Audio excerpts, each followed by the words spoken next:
The movie today is Strange Darling, which was written and directed by JT Mollner. Now, because I think this movie is truly so much better when you don't know much about it before going to see it, I'm just going to read this one log line that should give you at least a little bit of a taste of what the plot is.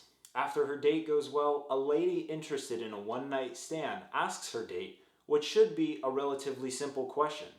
Are you a serial killer?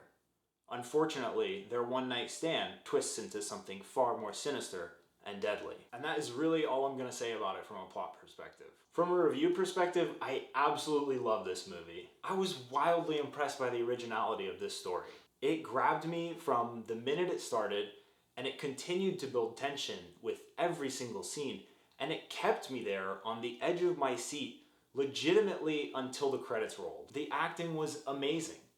I had never seen Willa Fitzgerald or Gallner in anything up until this point, but they both did such an incredible job in their respective roles that now I want to go back and watch everything in their filmographies. Truly outstanding performances from the both of them.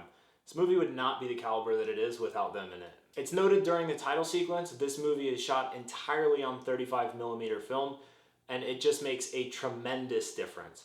This movie is gorgeous from top to bottom. It was filled with beautiful shots and excellent lighting, which is why I found it kind of crazy when I learned that the cinematographer was actually actor Giovanni Ribisi. It was really just surprising to see him work in this capacity, primarily because I was only familiar with him as an actor. This was his first feature film sitting in the director of photography chair, and the look and feel that he was able to help create in this movie just completely blew me away. From the bigger set-piece action sequences to the more intimate close-up moments, this movie just maintained such a stunning aesthetic that was just so pleasing to the eye. The score from Craig De Leon and the original music from Zeeberg were both just spectacular. The score captivated me and really brought me into the beautiful nightmare that was unfolding before me. There's this one leitmotif that I think back to specifically that just rocks. It is truly so good. And then on top of that, you have these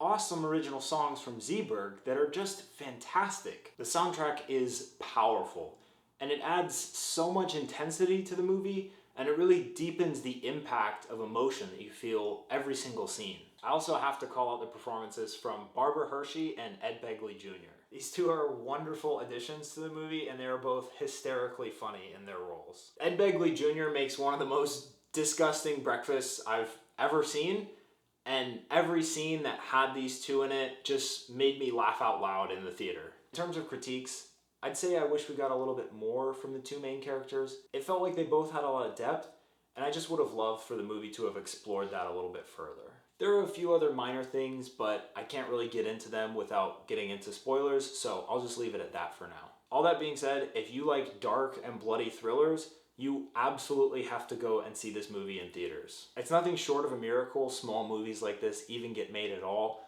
so the best way to show your support is through the purchase of a movie ticket. So go see Strange Darling in theaters. If you enjoyed this video, please like it. Leave a comment letting me know what movie you think I should review next. I'm working to put out at least one movie review each week, so subscribe to stay tuned.